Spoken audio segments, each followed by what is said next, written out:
Hello, everybody. How are you? This is Wayne Eulery with Wayne's Word. And coming to you live at, 1:30 in the afternoon, Eastern Standard Time.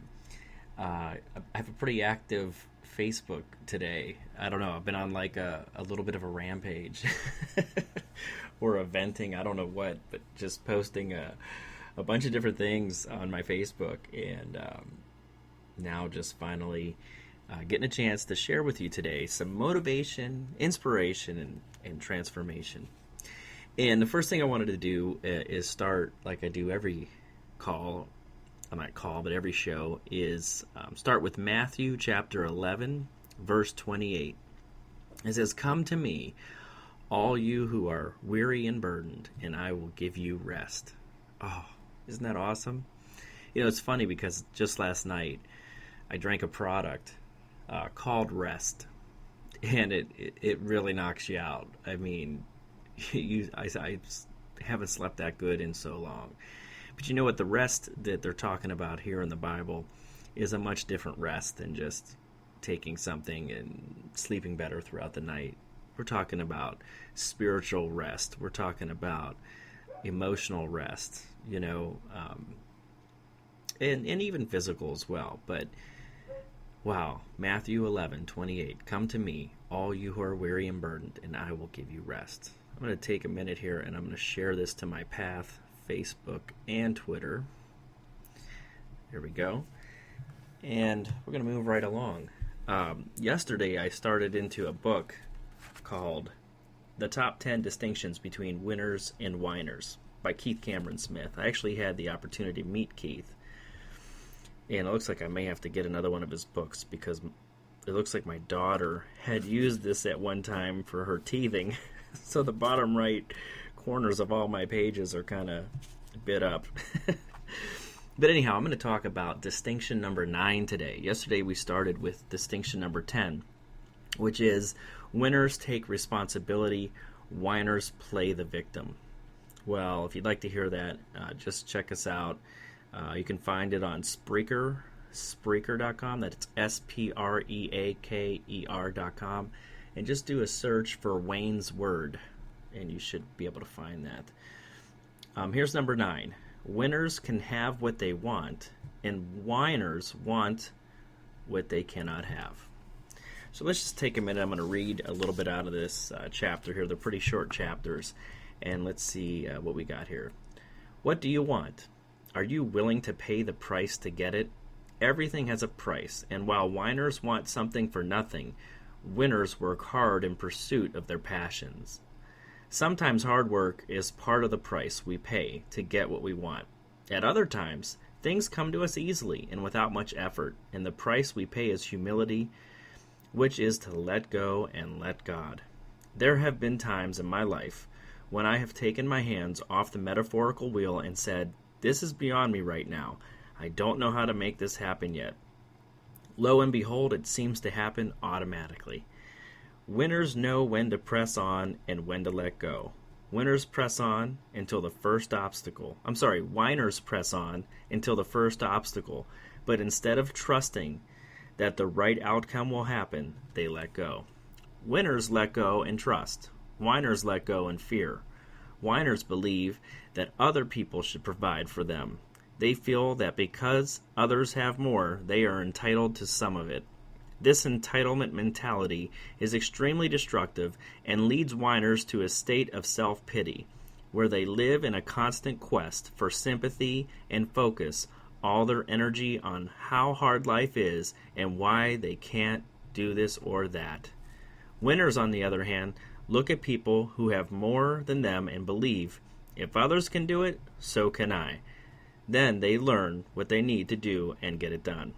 Most wealthy people weren't handed their wealth. They earned it. Winners understand that they can learn to acquire what they desire. You can learn to earn whatever amount of money you desire. You can learn how to be healthy. You can learn how to have deep and meaningful relationships. You can learn to acquire whatever it is you desire. Part of the price is knowledge. Do you invest in expanding your mind? Are you learning new things?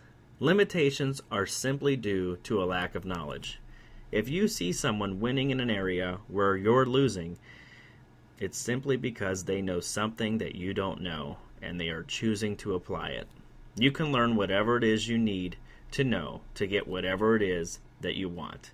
Another price that winners pay to get what they want is criticism. It's windy at the top of the ladder, and criticism can be the price of success. Ironically, whiners are the critics because they believe the lie that they can't have something. They criticize those that do have it, whether it is wealth, rich, relationships, health, or joy. Whiners are critical because they aren't willing to pay the price of success themselves. Winners pay the price, even when the price is high, and accept the criticism is a part of life. Winners don't care what others think of them. They care what they think of themselves. How do you feel about yourself? Do you nourish your self-respect? Do you like you? Winners have high self-esteem. But while they think well of themselves, they are not conceited or arrogant. They simply believe in their abilities. Whiners think poorly of themselves and criticize others because they have a habit of criticizing themselves. Winners don't listen to the critics. They listen to their hearts. They are not consumed by what others think about them. A powerful insight to remember is the 20-40-60 principle. When you're 20 years old, you care what everyone thinks about you. When you're 40 years old, you don't care what anyone thinks about you. When you're 60 years old, you finally realize that nobody was thinking about you at all. People are consumed by their own lives. They aren't thinking about you all the time.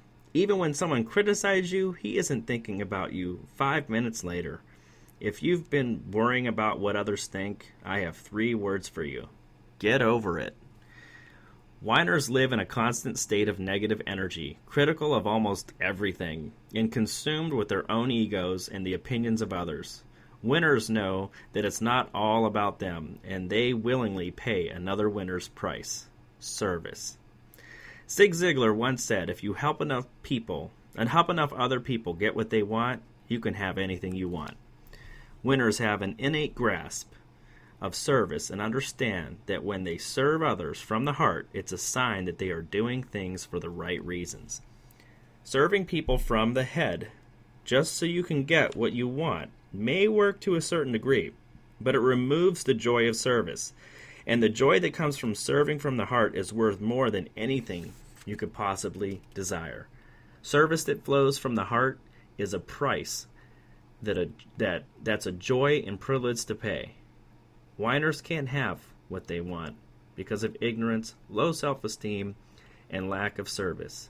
Increase your knowledge about what you do want. Ignore criticism and serve people from your heart, and you can have what you want. Remember, winners can have what they want. Whiners want what they cannot have. Oh, awesome chapter.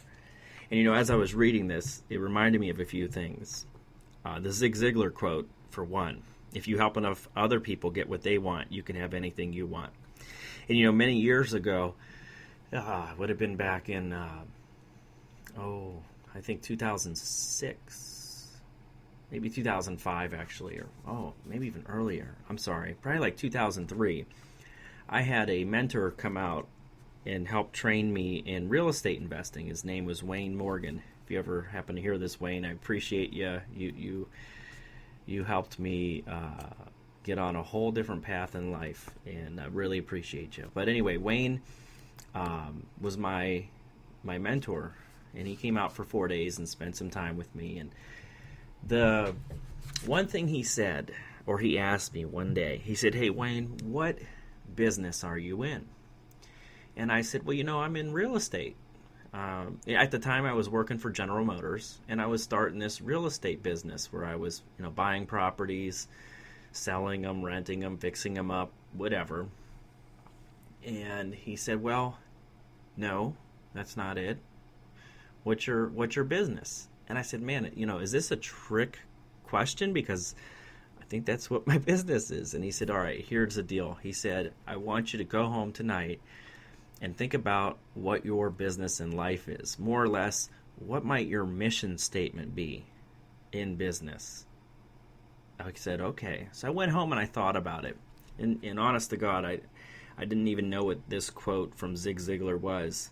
But I came up with something similar just because I remember thinking, man, I really liked that this mentor was out here helping me become successful. And I thought, what a rewarding experience to be able to help others become successful. And then I believed that if I helped enough other people become successful in life, I could become successful. And so that I adopted that as my mission statement. And so the next day I told him, and he said, hey, it sounds great to me. And then it was a few years later, not long after, that I read this quote by Zig Ziglar. If you help enough other people get what they want, you can have anything you want. And I thought, oh, wow, that resonates with me, and it's so true. And I tell you what, if you can find a way to serve the masses, and you can find a way to accomplish this, you will experience greatness. You will. It will be very rewarding. I've had the opportunity to exercise this a few times, and it's funny because I'm so thankful that Wayne had me do this exercise because it's kept me on track all these years. For instance, I get approached with opportunities all the time, different ways to make money or different income opportunities because I'm open. You know, I'm not stuck in the job, right? The just over broke. I understand entrepreneurialism. I understand taking risk. I believe if you don't take risk in life, you're not even living. Come on, we got one life to live. Take some risk. But this has helped me stay the course and stay on track with things that are presented to me because I've seen things that, you know, maybe they'll help you make some money. You could get in, make some money, get out, whatever. And I look at it and I say, well, how many people can I help with this? Well, it looks like I can just maybe help myself. So you know what? This doesn't line up with my core mission statement for life. And so I encourage you. I didn't realize that I was going to go this way. And I'm telling you what, I'm not reading these chapters any faster than you are. I'm reading them along with you. Like I'm not even looking at distinction number 8, except for that I know the title is Winners Find a Way and Whiners Find an Excuse. That'll be the next one I do. But I just read them with you, and things jump out at me. I like this one here also where he talks about the 20-40-60 principle. When you're in your 20s, you care what everyone thinks about you. When you're in your 40s, you don't care what anyone thinks. And when you're in your 60s, you finally realize nobody was thinking about you at all. I think that's fantastic. And anyhow, this is a great chapter from the top 10 distinctions between winners and whiners. Let me just look back here. There was one other thing that kind of stood out. It's the criticism part. And that's so true.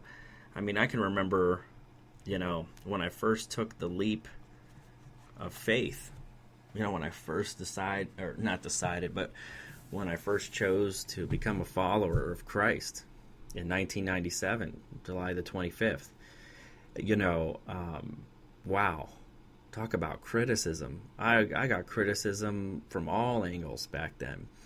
I can remember when I made the decision to take the buyout from General Motors and go off into real estate training. I became a mentor and started traveling the country and doing my own real estate investments. And I can remember the criticism I got from so many different people when I did that.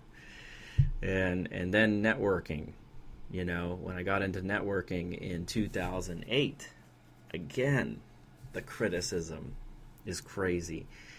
If you're not being criticized, in my opinion, you're not doing something right. You're probably just going with the flow, you know, just wading in the water, you know, like them lazy rivers. I think of them lazy rivers at the theme parks, right? Where you just get in, you get on that tube, and there's a nice slow current. And maybe you got a pina colada or something, and margarita or ice cold water, and you're on your tube, and the sun's out, and the birds are chirping, and oh, you're just floating with everybody else. Everything's just all hunky-dory. Not me. I'm out of that tube, and I'm upstream. I'm going against the current. I don't want to go where everybody else is going. I want to go up the current, and I tell you what, just think about that for a second, you know. And it's not an easy concept to get, because I was in that current for a long time, following the current. You know, I couldn't get in the current in high school. You know, I barely made it out of high school with a 1.3. Thank God I didn't get stuck in that current. But think about what currents you're stuck in. I think we're all stuck in a current of some sort, even myself. I mean, I'm not going to pretend like, you know, I don't get sucked into currents and so on and so forth. We all do. But I think the challenge is, you know, finding out what it is that you want and learning how to go get it, and taking that time to educate yourself. It doesn't always necessarily mean you have to go back to college, go get your master's and your doctor's and all these other things, which in some cases it may. But you just got to take some time, slow down your roll, slow down your current for a minute, you know, jump out of it for a minute, and do a little bit of a inventory, see where that current's been taking you. Hey, and if you're happy where the current's been taking you, hey, great, good for you, nothing wrong with that. I wasn't happy where the current was taking me. You know, I'm very thankful for the job at General Motors, and yeah, it paid well. I mean, for a job, I was making like $30 an hour, didn't have any degree. Most of my friends who had gone to college have degrees, were working in restaurants and in retail and, you know, whatever. But what I was in was a deep current, and I was daily just hitting the grind over and over and over and over, and I was like, oh, this place is going to kill me. Not physically. Well, maybe over time physically, because a lot of people, when you're doing the same activities over and over again, it does wear out your body. But mentally, emotionally, spiritually. So hey, I've gone on long enough today. I hope something today blessed you and encouraged you, motivated you, inspired you, maybe even added to a little bit of transformation in your life. This has been Wayne's Word, and this is Wayne Ullery, and I look forward to talking to you soon.